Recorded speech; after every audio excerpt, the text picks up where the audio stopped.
Hey guys, it's Amanda with Getting There Green, and today Randy and I are working on our backyard gardens, preparing them for spring.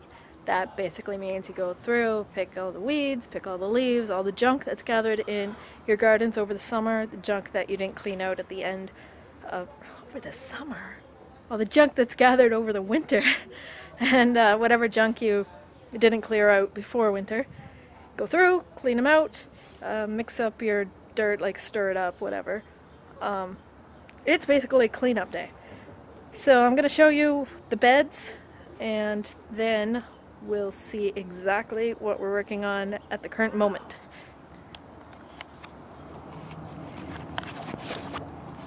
Here's our greenhouse, and the beds in front of the greenhouse are cleaned up. There's Randy looking busy by holding a shovel.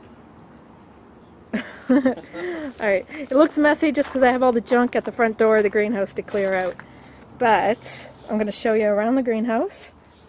Show you, basically it's got dirt in the beds. Alright, here's stuff that's grown, actually stayed growing all winter, but obviously grew very slowly.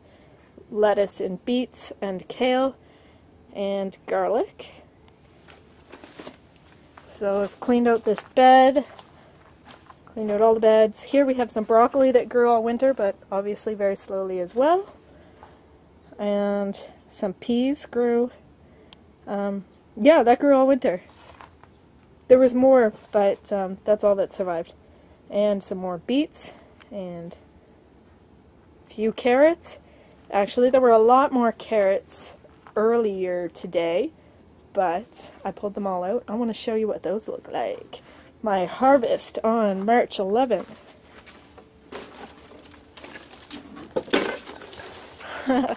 Bit of a mess here. Alright. Showing us that big one, Randy? Alright.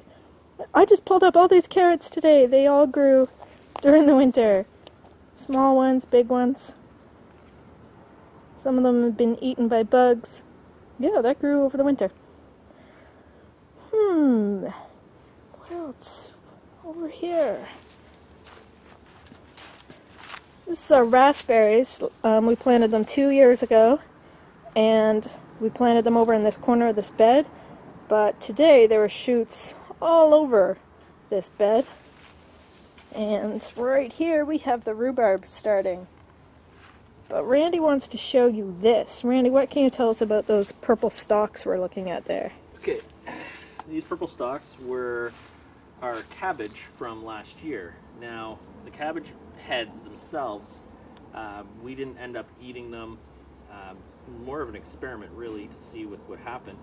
And they kind of got eaten by bugs, mostly. So we left the heads on, and they were there all winter. And then coming out here today, I noticed that the cabbage has all these little shoots coming out the side. So I'm not sure, but I think this is going to give us more if we just leave it in the ground. But I pulled it out just to kind of show you that it came back again the next year. We had a very, very mild winter, so I'm thinking that's probably why. But yeah, that's kind of what that's there for. Cool. Alright. Randy, why don't you take us to exactly what you're doing right now? Okay. In our herb garden, we have a few different herbs, which I'm just starting to go through. If you can see behind me, I don't know if you can, but I've started tearing apart the bed for very good reason. We are growing horseradish in that bed, and now is the perfect time, if you have horseradish, to start digging those roots up. Because the plants are small and they haven't actually grown the huge leaves, which would be almost as tall as Amanda, which is like 5 feet. Now's the perfect time to dig them up. So that's what I've started doing, because they're highly invasive and they keep on multiplying. So why don't we go do that? I'll show you what I've started. Okay. See, I've taken a lot of the brick out. I've isolated one here to kind of show you. Clear out as much as you can, and then you're going to start digging down as far as you can and get as much out of that as possible. There was a couple small roots which I pulled out already, But they were coming from this plant over here, and they came all the way, they went underneath the bricks and came out all the way out here. So I pulled those out because we don't want them growing outside of the bed. So without further ado, I'm going to start digging, and you guys can kind of watch. Not kind of watch, you guys can watch. And we'll see what happens here. This is a very hard clay-like soil underneath our garden beds. And this is actually punctured through our weed barrier.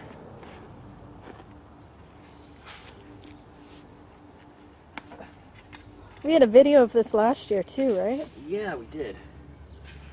Because we used to have them in a pot. Hey, check that out, okay? Look, I've gone underneath, and now I get down, and then there's a root. See how it bends? That's the end of it, and then it shoots off that way. So now I got to trace to the end of that because we don't want more coming up. Once we pull this main head off, that's it, really. So now I got to clear some more bricks out and find out where that goes. I think it goes that way. Oh no. We could have it all through our lawn. Maybe. Alright. After a few years, maybe. Now there's a whole lot more over there by the back, right? I'm gonna be digging those up too. And who knows where they go? Yeah, who knows where they go. It's like a treasure hunt every time. Okay, I have a question and I want a vote. So I want you all to put below your answer, or go over to Facebook and put the answer on our Facebook group. We'll put a link below for you. Oh, Randy, say no to crack. Sorry. Okay, here's my question that I want you to vote on. The bricks around our herb garden. You can see in previous years' videos what our herb garden looks like when it's in full bloom. We have these bricks around them. They're just sitting on each other. They're not actually stuck together in any way.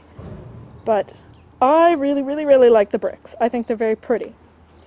Randy, however, would rather have a wooden frame around the bed, just like all of our other raised beds in our backyard. I suppose so they all match, and he likes how they function. Alright. So guys, what I want you to vote on, bricks or wood? Which should we go with? Whatever your answer is doesn't necessarily mean we'll actually listen to you and do it, but I'd like to hear your opinion, and so would Randy, right? I don't really care either way.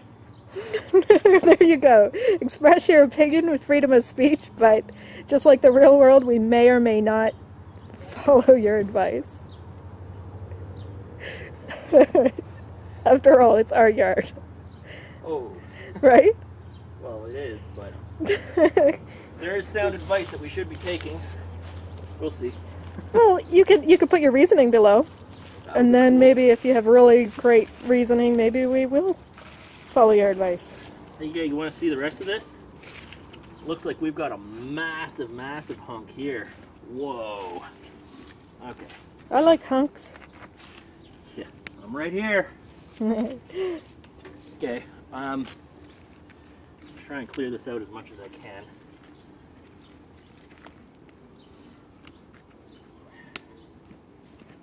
Okay, so how about we keep working on that, but we'll let our viewers get back to their gardening. You don't want to see this hunk?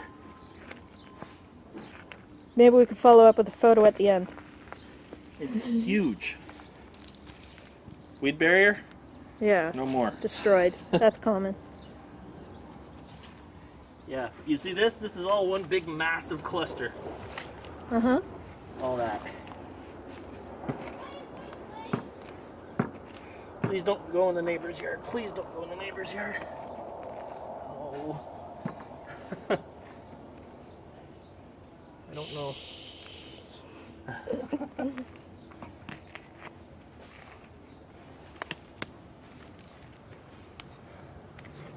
But that is what I got to dig up.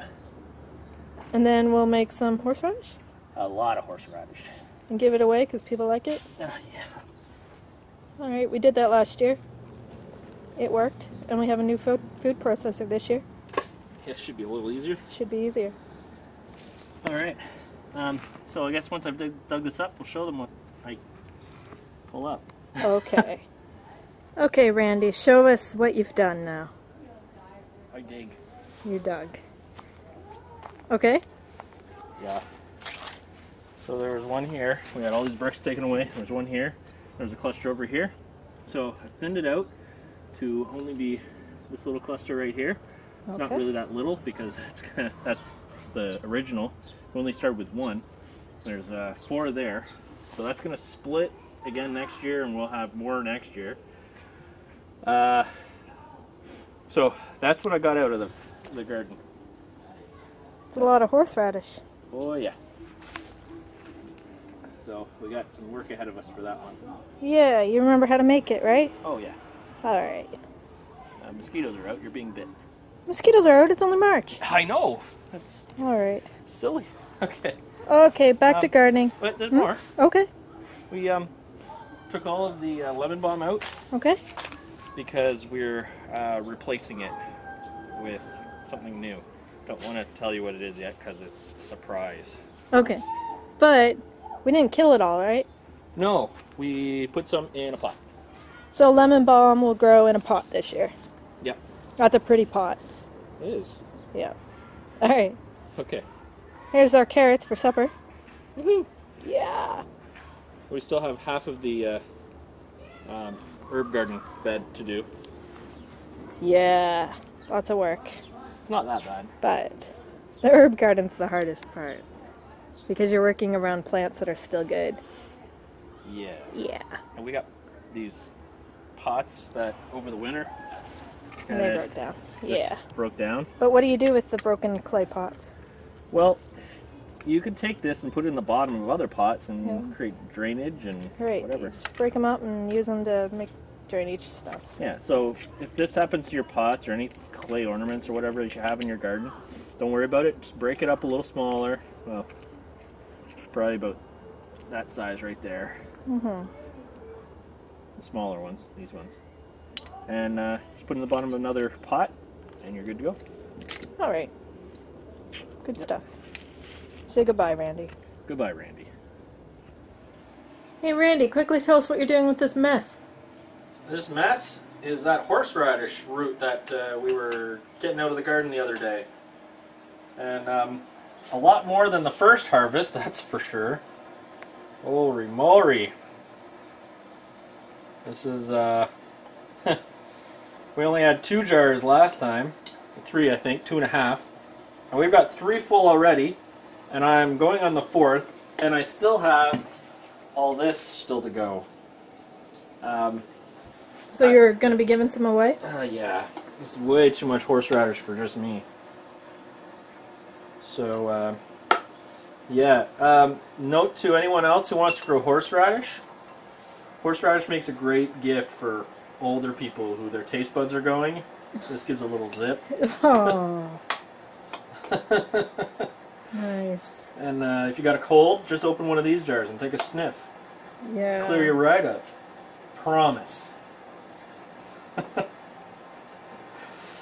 But yeah, there's number 4, and we've got more jars boiling now. This is a little bit more than we bargained for, I think. I think I've got another 2 jars in here, and then probably another jar or 2 in there. Oh, yeah. So that's kind of what is going on. Cool. Yeah. There's my teapot. It's shaped like a frog. Yeah. All Hey, right. what did you make? What is this? You made a cool thing. What is it? What's in it? It's a salad dressing. Honey Dijon. Dijon what? Ketchup? No, Dijon Relish? mustard. Okay. What's it called? Sorry. White wine vinegar? Sure. Yeah, that's what I put in it. Honey, That's it? Dijon vinegar, white wine vinegar, and olive oil. And how much? Okay, it was a 1/4 cup of Dijon mustard, 1/2 cup of honey, 1/2 cup of the white wine vinegar, and 2/3 of a cup of olive oil. And I just put it in there and shake it up. And this is a homemade salad dressing, right? Yep, and it was yummy, wasn't it? It was very, very good. First time we had that one, so It makes a lot. We'll add that in the description. You got all kinds of cool stuff on this video, guys. Yeah, it's gonna be too long a video. People probably didn't make it this far. Maybe we'll Probably split it fell in half. asleep. Okay. Say goodbye, Randy. Goodbye.